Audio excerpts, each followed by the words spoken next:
purple that works. The pink one always, the purple that I usually use returns the same. That's why I use the pink. All right, good to know.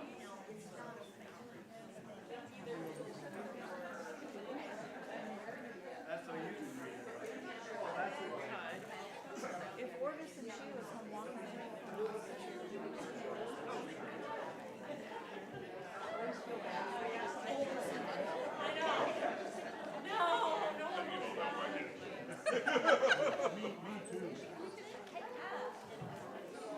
How you doing?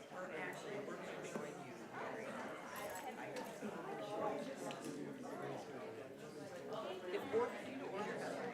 What's that? Do you know Orvis? Yeah? If he comes, I want to give this my seat up. Okay, well if he shows up, I can move up one and do them too. Okay. He likes to have this on. Right? Exactly.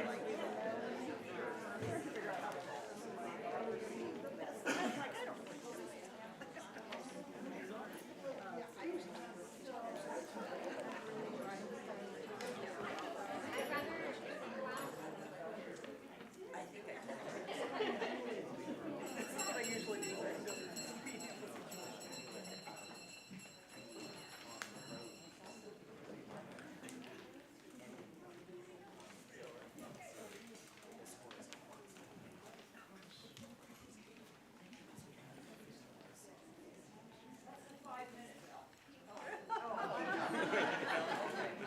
Okay, chill. Hi. I hear we're going to be teammates. That's what it sounds like. It was a bit of a surprise to me. I don't know about you. Yeah, I was. I was just told that for season. I figured so in the summer, Right? so my aunt's house and then I read the video and I went, okay. Yeah, we got that email.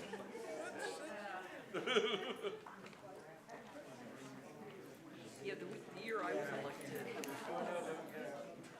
we didn't know to the last minute which person would be eliminated. Well, you know, it always seems kind of random, right? We either have more than enough or not. Oh, here.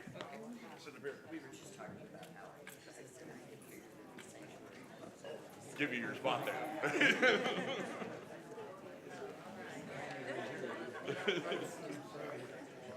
Well, they keep moving up the chairs. I didn't.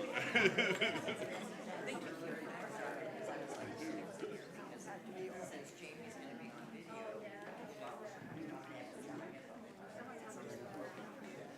Sorry.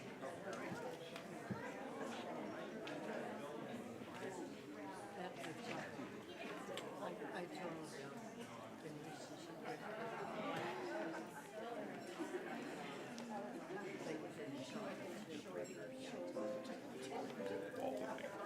Unicorn.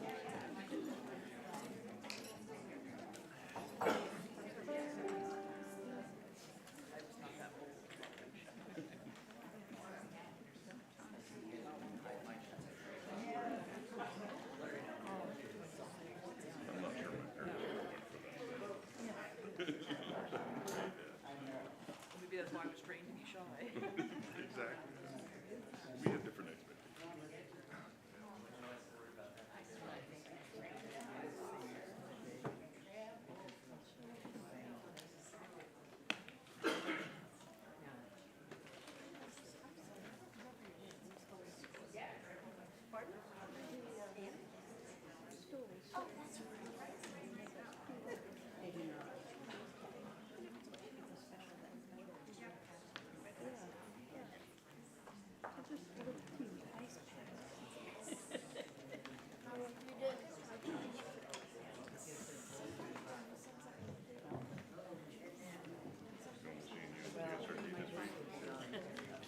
No, or you.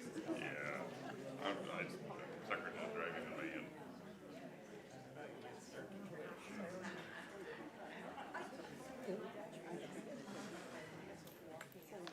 It'd be bad form if I drove the management too. I should be.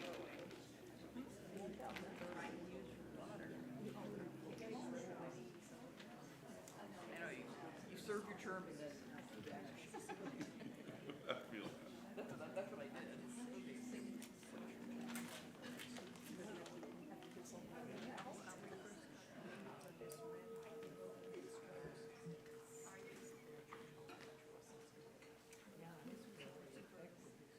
That's the 10 o'clock bell. Good morning. Welcome to the Unitarian Church of Lincoln. My name is Kathy Disney, and I am a worship associate of this church. I am joined on the chancel virtually this morning by worship leader Jamie Radcliffe. Over the last few years, the ways we have met has often changed. But whether in person, on Zoom, on a YouTube live stream, or some way of being that we cannot yet imagine, worshiping together is a chance to deepen our connection with the sources of meaning in our lives and to proclaim who we are and what we are about, throwing open the doors of our congregation and proclaiming the radical love and welcome that is at the heart of our faith. The Unitarian Church of Lincoln aspires to be a loving community uniting reason with spiritual exploration to transform ourselves and the world. We have a big vision here, and we know that creating a loving community begins with welcome. So whether this is your first time here or your 500th, if you came here hopeful or heartbroken, whatever your age, gender, skin color, whomever you love, you are welcome here. As we enter into worship, take a moment to center yourself in this place. Find a comfortable place with your body. Take a few deep breaths. And let us continue into worship with our choir.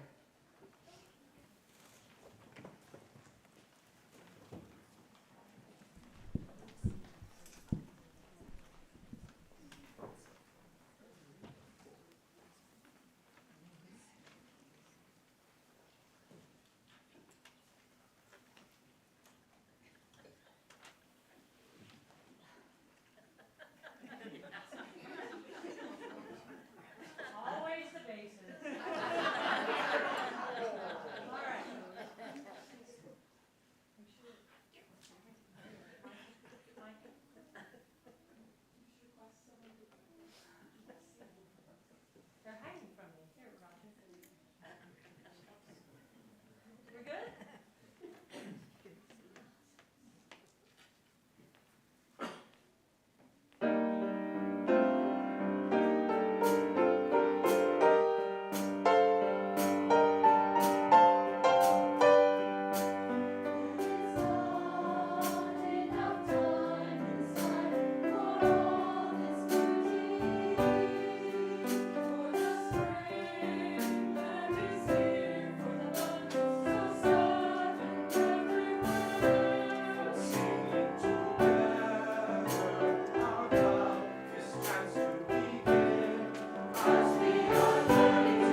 regardless of how the stole thing, you sounded wonderful. It is a great way to start our worship service this morning. Our chalice lighting words are by the Reverend Scott Taylor. We gather as a house of stories, many stories, woven fine. And we listen to the tales of those who have gone before. The way in front of us becomes clear.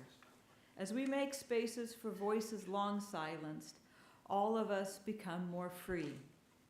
As we hear the accounts of those who made it through the dark, courage reigns on each and every one. These stories, friends, I need yours, and you need mine. It is how we become whole. Yes, we gather as a house of many stories. Come, let us listen once again.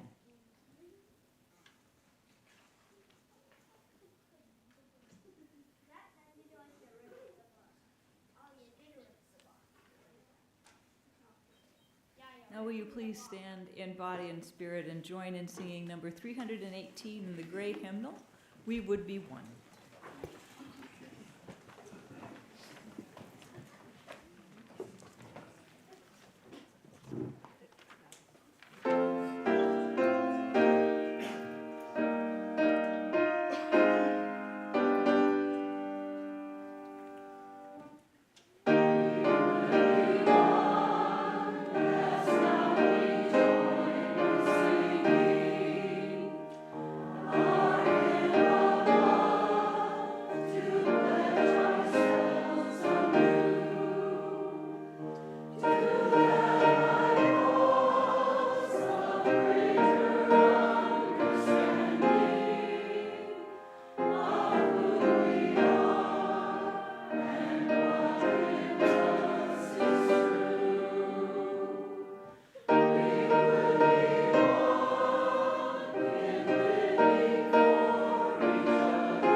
Good morning.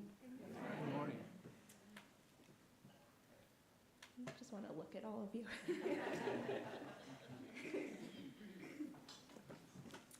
Our story today, and if the children and the young at heart would like to come up to join me, you might be able to see the screen better.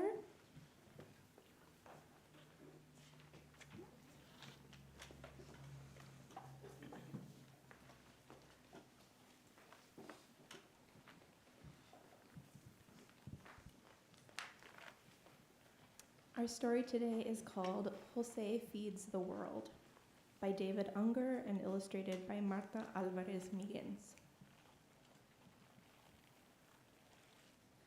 Jose Ramon Andres Puerta was born in Asturias in Spain. Jose's parents were both nurses. He spent much of his childhood in hospitals, seeing doctors and nurses help sick people. He realized that it was possible to make life better for others in big and small ways. When Jose was 3, he liked helping his parents cook by peeling onions and scrubbing carrots in the cocina, the kitchen, after school. His mom prepared simple but delicious meals for the family, while his dad made huge pans of paella, a Spanish dish with rice, chicken, sausage, shrimp, and peppers to share with friends and family on weekends. Jose saw how food could make sad people feel better. The cocina was his favorite room of the house. When he was 5, Jose decided he wanted to be the cook. He wanted the smell of rice, saffron, chicken, and sausage to float through the air, tickling everyone's throats and getting his neighbors to sing and dance. His dad told him that before cooking, he needed to tend the fire for the paella pan. "My son, if you control the fire, then you can do any cooking you want." Jose did not like this answer. He wanted to be a chef. But in time, he realized his dad had taught him an important lesson. When Jose was 15, he moved to Barcelona, Spain, to enter a cooking school to become a cocinero, the person who cooks in the cocina. He was so creative that he got a job as a chef's assistant at El Bulli, one of the most famous restaurants in the world. When he was 21, he left Spain for New York to cook in a Spanish restaurant. 3 years later, he moved to Washington, D.C. and opened Jaleo, a restaurant that introduced tapas, small hot or cold snack plates, to the United States. He liked tapas because they created a community where people could talk, share, and laugh. He even began to win awards for his creations. In Washington, he also began volunteering in a soup kitchen. Cooking for people who needed help filled his heart with joy. Once again, he noticed how food could make people feel better.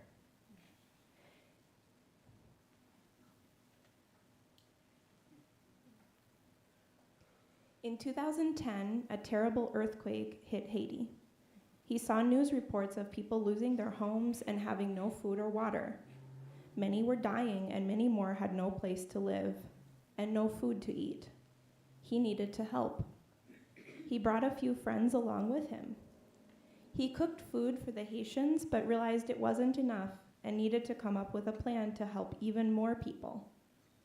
He created the nonprofit World Central Kitchen, which would help other people affected by natural disasters and war. He also created Meals Ready to Eat, which offered food like sandwiches and apples to people in dire need.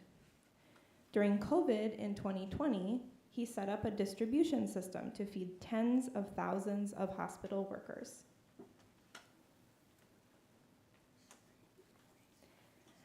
As long as there's hunger, Jose Andres will be cooking, organizing, and making people feel that his calling to feed the world is also theirs. And one day, you too can find your calling and make the world a better place. And that is the end of our story. Our children are dismissed as Kim will read the announcements.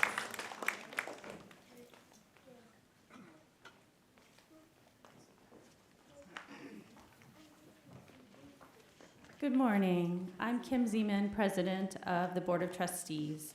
I want to offer a special welcome to those of you who are visiting for the first time. I have a few announcements to share as our church community extends beyond Sunday worship. Today, we will hold our first town hall after the service at 11:30 a.m. in person and live stream. Members can meet the 3 board candidates and ask questions about items on the agenda for the spring congregational meeting on Sunday, June 2nd. Next Sunday, after service, we will open the time capsule from 1999. Items from the time capsule will be on display in June. After this short ceremonial opening, members will be invited back inside for the second town hall meeting in preparation for our spring congregational meeting on June 2nd. And finally, the search team is excited to announce that Reverend A.J. Galazin has accepted our offer to be the next interim minister at UCL starting August 1st.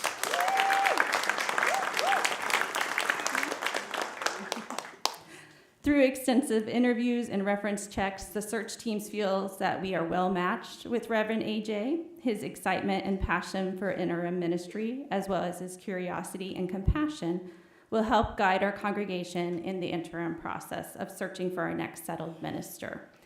Reverend AJ is currently serving as the interim minister in Ames, Iowa.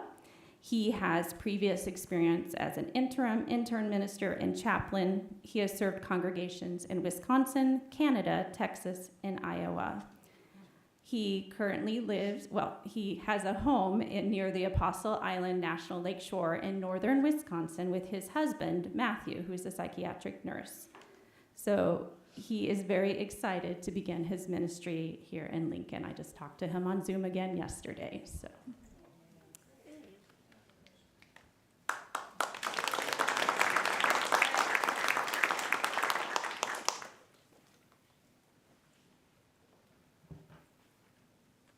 We may have to do something about this pulpit.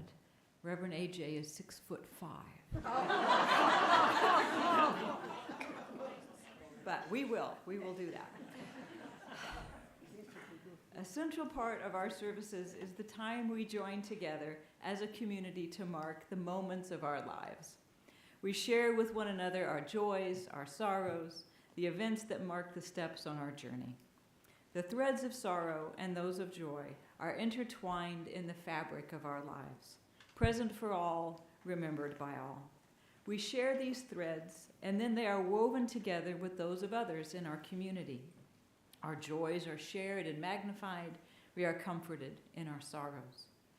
I invite you to type into the chat or to speak into this shared space your name or the name of another you wish to be remembered in sorrow.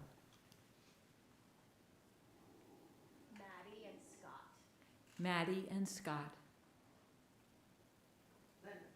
Linda. Carol. Chala. Orly.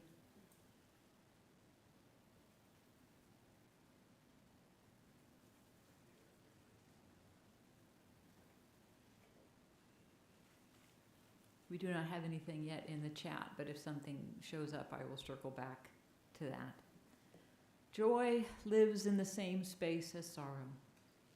So I invite you to type into the chat or to speak into this shared space your name or the name of another you wish to be remembered with joy.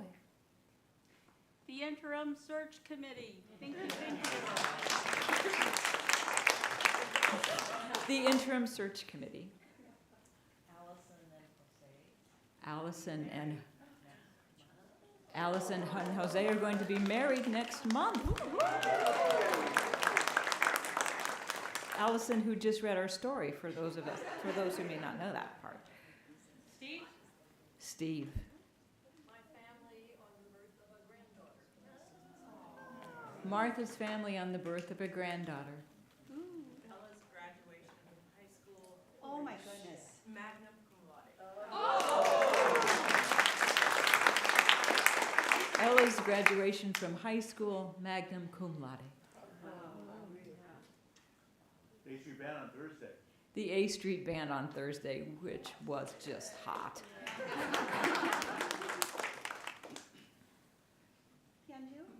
Kenju. My kids. Erica's kids. Henry finishes his last week at Bluestem this week, and it is also the last week of Bluestem in our church. Its first year was when he was in kindergarten, and his elementary school tenure matches the time it was in his church. So, big week. Big week. Henry's last week of school at Bluestem. Bluestem's last week of school here. Henry has been at Bluestem the whole time that it's been here. Good to see Bob and Betsy. And it's good to see Bob and Betsy. We know that there are some joys and some sorrows that are yet unspoken, but deeply felt. Let us hold a moment of silence for everything unspoken.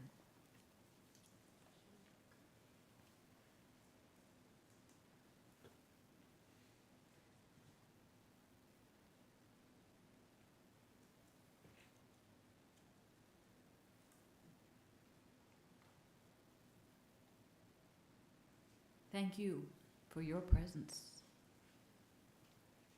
And I don't see them. Two in the chat. Mary Summermeyer, she recovers from hip surgery. Mary Summermeyer was recovering from hip surgery, Replacement. replacement surgery, And Amber. and just Amber. We will hold them as well. Dan Wheeler's doing the same thing. Ann Bueller is doing the same thing. Thank you, BJ. Our next hymn will be I Know This Rose Will Open. The choir is going to help us sing it, and around we will stand, please. Number 396 in the gray hymnal. We'll start in unison. Yeah, play.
Thank you, Julie.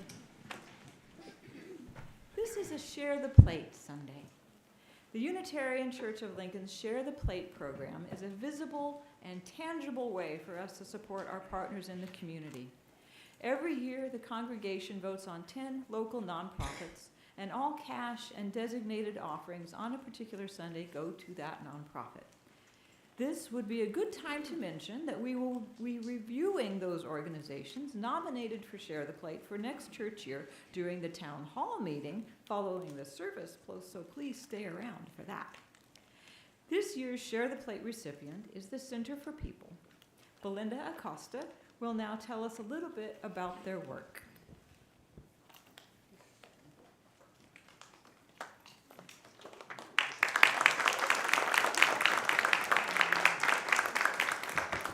Good morning, everybody. Thank you for the invitation. I am so thrilled to see many shiny faces on this very sort of gloomy day.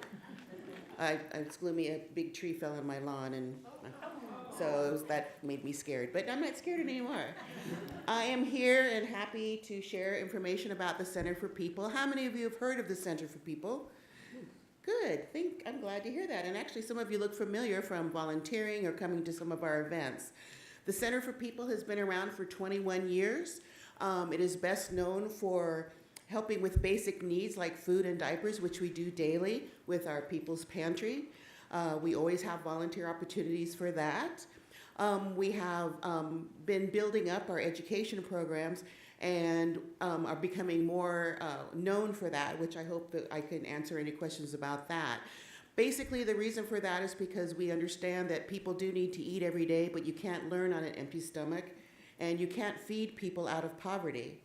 So we have been bolstering up our education programs to make people work ready, to help people that are holding not just one, but maybe 2 jobs and still are having trouble getting by, to get the training and the knowledge they need to search for jobs that can help them get into a higher paying jobs with benefits so that they're not always living on the edge. And this is a very real thing. People often are surprised when they hear that poverty is alive and well in Lincoln. So many of the programs we've put together are there to help bring the good life to all of us. So we invite you to support our efforts. Part of the way you can do that is with this lovely, generous donation you're being asked to do today, which we thank you for. In addition, we have volunteer opportunities.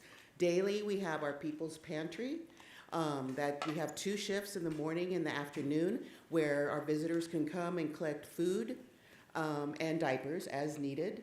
Families are invited to collect food once a week. Diapers they can collect once a month. It's not meant to completely serve their needs. It's helped to bolster, to support. So when that day comes when you're having trouble feeding your family, this extra support will help. And as a person who grew up in a household who watched my mother skip meals so that her children could eat, I know how important that is, and I hope that you would see the value in that as well. Volunteering for the People's Pantry is quite easy. Go to or send an email to volunteer@centerforpeople.org, and you will start the automated process to get you enrolled and to send you a link to sign up. We have special events as well. One that was alluded to is we have an event on the 24th, which is we're asking people to come together with friends or groups to do door hanging for us. This is in advance of Give to Lincoln Day, which is on the 30th. And it's basically just a door hanger like you've seen elsewhere that tells a little bit about the Center for People and what we do and why we would encourage support. We have events that are coming up through the year. In August, we have the People's Parking Lot Party, which is a great deal of fun. And music, live music, food vendors, activities for families and children. It's just a really sweet, very fun event. We'll need volunteers before, during, and after that event, and we'll probably do more door hanging for that as well. Later in the year, we have a special event. We're calling it the Fall Food Festival. It's around the Thanksgiving holiday, where we try to provide seasonal foods for that time of the year. That is a huge event, multiple days, and we definitely use volunteers for that. And at the end of the year, we have a Toyland, which we have been fortunate to have support from 1011, the news station, and they help collect toys. We collect toys, volunteers bring toys, and we provide toys to families who would otherwise not be able to have toys for their families during that holiday season. One of the big things we also do is collect gift cards that teens seem to really, really, really enjoy.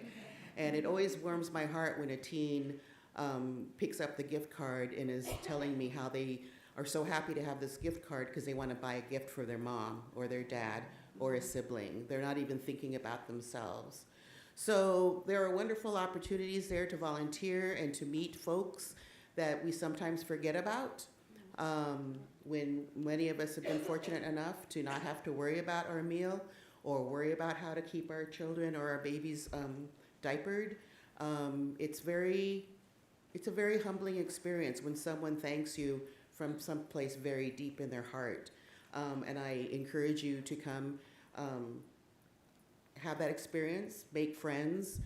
We have people from all over the world, and some of those stories they share with us are really quite wonderful. So that is the Center for People in a nutshell. I have a few materials I can leave outside if you're interested in that. And otherwise, thank you for your time, and I hope to see you volunteer sometime.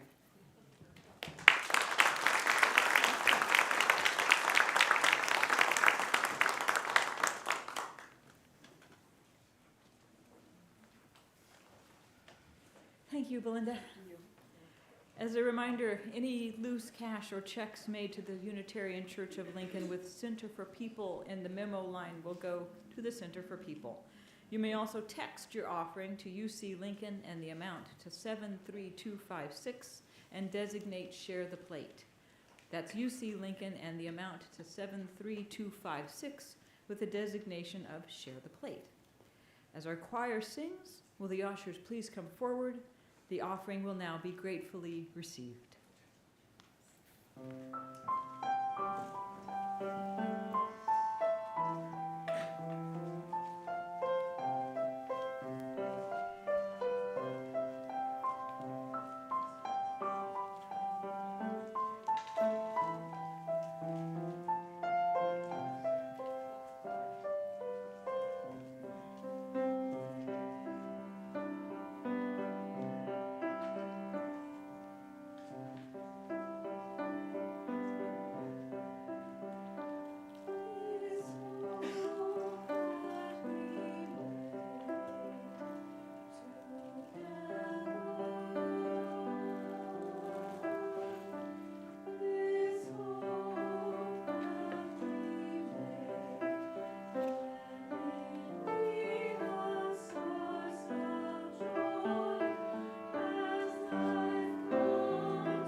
unhooved, untaloned fingers seem to grasp mostly grief and pain, to create too often.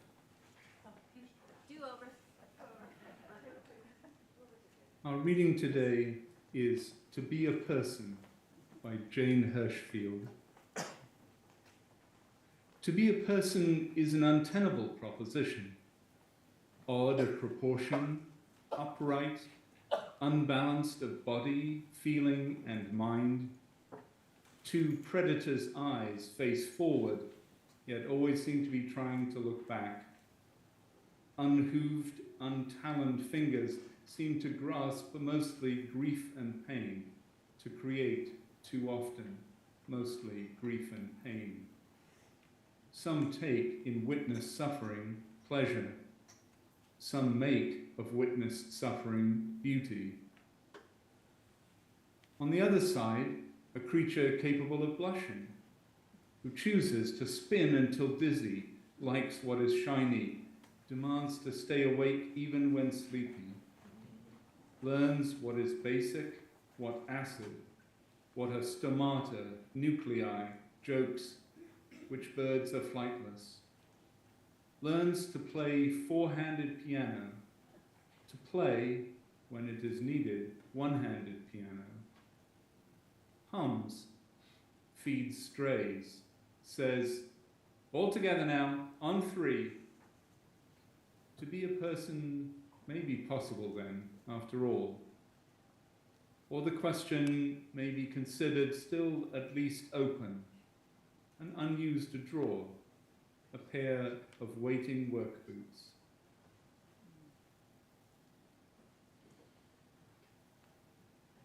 Remain seated for our next hymn, number 391 in the teal hymnal voice.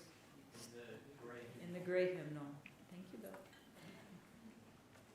Voice still and small. Please remain seated.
Hi, my name is Jamie Radcliffe, and I'm a worship associate of this church.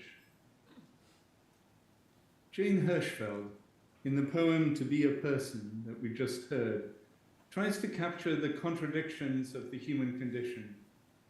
She sees the tension between, on one side, our predator's eyes, our untaloned fingers creating too often mostly grief and pain. On the other side, our ability to blush, our willingness to feed strays. We are people, and in particular, we are mammals. Recently, I wanted to discuss some of the less edifying features of my medical issues with my friend Brian.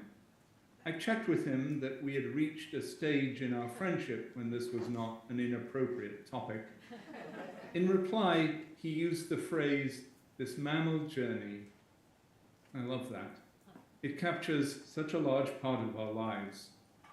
Like all other mammals, we eat, breathe, sleep, dream, love, and die. There are other things that we do markedly more, and I think it's reasonable to say markedly better than most other animals. We make art and tell stories. We communicate with complex language, though not as well as we like to think we do.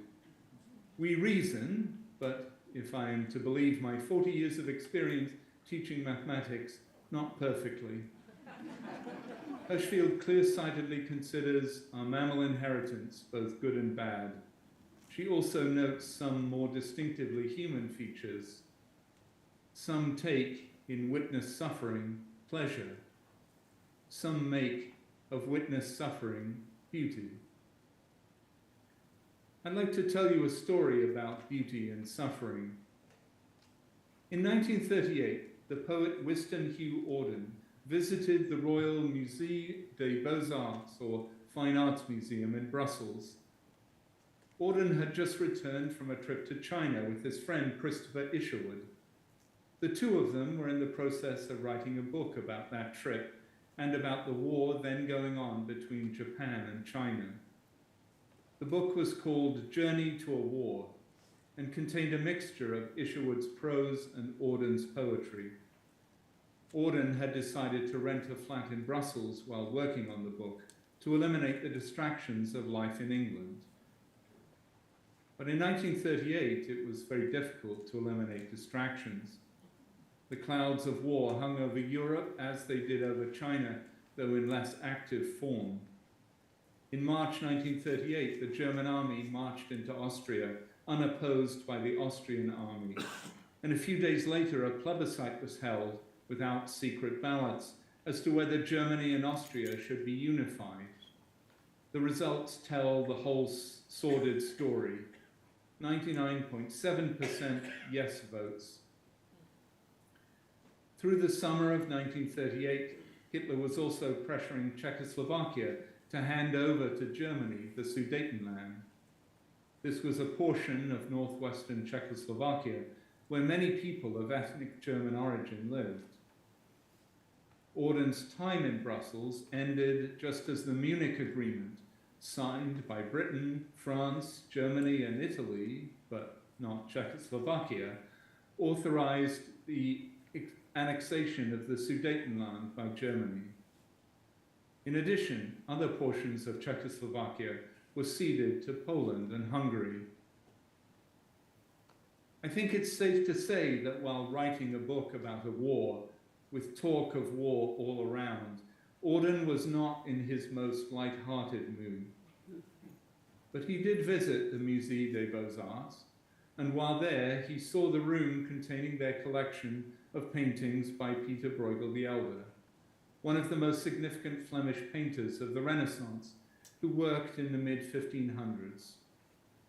Let me show you that room, laid out now almost exactly as it was in 1938. You will have to forgive me as I fiddle with my technology to hopefully show you the things that I would like to show you.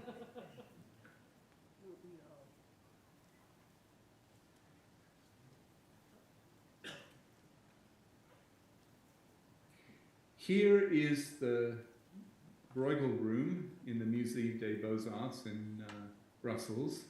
The wonders of 3D visualization allow us to walk around this room. I want to focus on one painting in particular. This painting in the corner here, one of the smaller ones. Let me get it so that we're mostly straight on.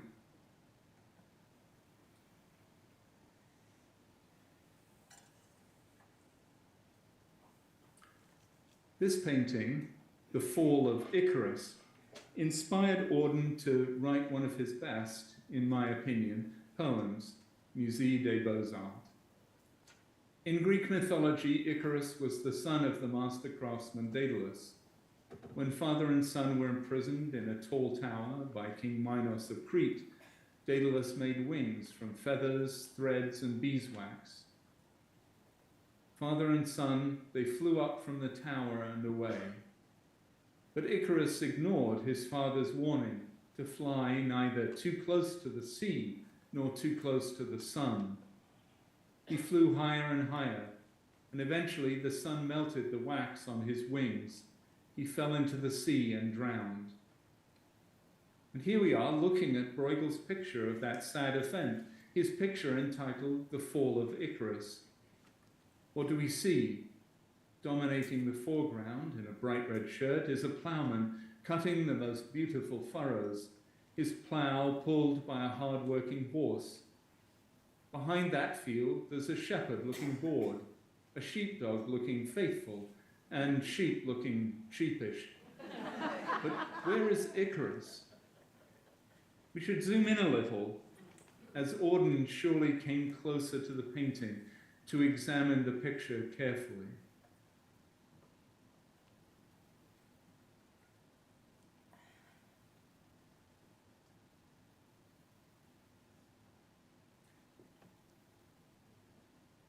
Here's an enlarged version of the painting. Here is the ploughman in his bright red shirt. A beautiful, beautiful ship, mountains in the background. And where is Icarus? Icarus, sorry, is here.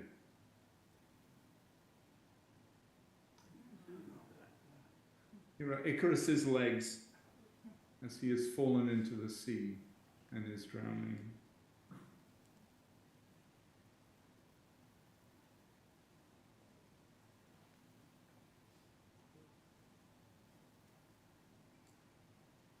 I should confess that though the label on the wall says The Fall of Icarus, sometimes people call this painting Landscape with the Fall of Icarus. As Eliza Gabbett has said, as you can see, it's not about the fall of Icarus exactly.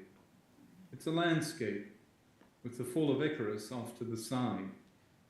The painting is a comment on the fraught relation between attention and disaster.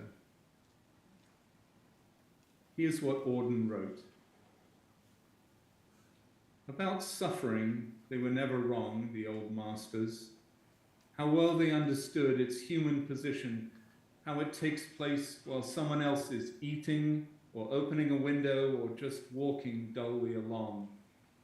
How, when the aged are reverently, passionately waiting for the miraculous birth, there always must be children who did not especially want it to happen, skating on a pond at the edge of the wood. They never forgot that even the dreadful martyrdom must run its course anyhow in a corner, some untidy spot where the dogs go on with their doggy life and the torturous horse scratches its innocent behind on a tree. In Bruegel's Icarus, for instance, how everything turns away quite leisurely from the disaster. The ploughman may have heard the splash, the forsaken cry, but for him it was not an important failure. The sun shone as it had to on the white legs disappearing into the green water, and the expensive, delicate ship that must have seen something amazing, a boy falling out of the sky, had somewhere to get to and sailed calmly on. The ploughman may have heard the splash, the forsaken cry, but for him it was not an important failure. The greatest and worst day of Icarus's life was for the shepherd a nothing burger. In my imagination, the shepherd is thinking about the Cretan cheese pie his mum is making for him when he gets home late this evening and has put the sheep safely in their pens. Maybe a couple of sailors on the expensive, delicate ship that must have seen something amazing, had acquired a story to dine out on for the rest of their lives. But the ship had somewhere to get to and sailed calmly on. Humans are mammals and have been honed by hundreds of thousands of years of unrelenting evolutionary pressure to, by default, put their own interests first, to pay attention to what concerns them and to ignore what does not.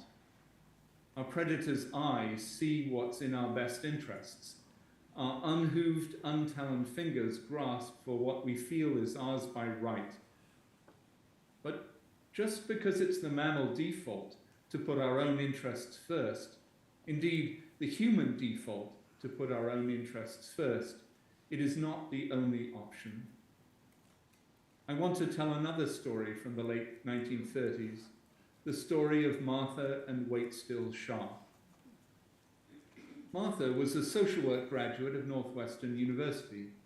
After her graduation, she worked at Hull House in Chicago, a community center providing innovative social, educational, and artistic programs for newly arrived European immigrants.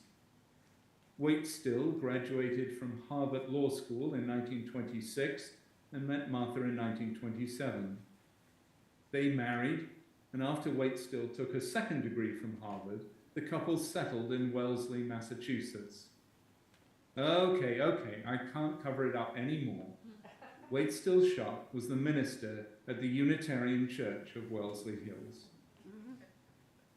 After the annexation of the Sudetenland, Unitarian leaders in Prague were flooded with requests for assistance from political dissidents, Jews, and other refugees fleeing the Sudetenland. The American Unitarian Association raised $40,000, almost $900,000 in today's money, to provide aid to displaced people in Czechoslovakia, and asked the Sharps to travel there to coordinate the relief efforts. Leaving their two small children with close friends from the congregation, Martha and Waitstill lived their values by going to Prague. A month later, Germany invaded and occupied all of Czechoslovakia. The Sharps' work led to the creation of the Unitarian Service Committee, now the Unitarian Universalist Service Committee. Martha and Waitstill Sharp are two of 5 Americans named Righteous Among the Nations for their actions in helping Jewish people, political dissidents, and orphan children to reach safety. I'd like to come back around to Jane Hirschfield's summation of the human condition. She lists, a list I can't help repeating, some of our good qualities. On the other side, a creature capable of blushing, who chooses to spin until dizzy, likes what is shiny, demands to stay awake even when sleepy, learns what is basic, what acid, what are stomata, nuclei, jokes, which birds are flightless, learns to play four-handed piano, to play, when it is needed, one-handed piano, hums, feeds strays, says, all together now, on 3. We can blush, whether because someone we fancy has just entered the room or in acknowledgement of our own moral failings. We have fun looking at shiny objects or dancing under the disco ball. We can learn about chemistry, jokes, and penguins. But when Hirschfield gets serious about humanity's redeeming features, she brings out the big guns, working together and helping. Learns to play four-handed piano, to play, when is needed, one-handed piano. Hums, feeds strays, says, all together now, on 3. All together now, on 3, is our calling as humans. But Auden and the old masters remind us that we will only help when we notice that help is needed. If we don't hear the voice, still and small, of someone in pain, then we'll continue to stare into the sky like Bruegel's shepherd. Organizations such as the Center for People, World Central Kitchen, the Unitarian Universalist Service Committee, and Justice in Action are like telescopes for trouble, giant listening devices to help us hear those calling for aid. The old masters weren't wrong about suffering. They indeed knew that it takes place while someone else is eating, or opening a window, or just walking dully along. But we don't have to be those people. We can be listening and hear the voice calling us to action. And now, please rise in body or in spirit and join me in singing hymn number 1029 in the Teal hymnal. Love knocks and waits for us to hear.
In closing, I leave you with words of Cheryl Block. As we go forward into this frightening, exhilarating, confusing, miraculous world, may we offer our comfort to the afflicted, our love to those who are lonely, and our wish for all to be safe.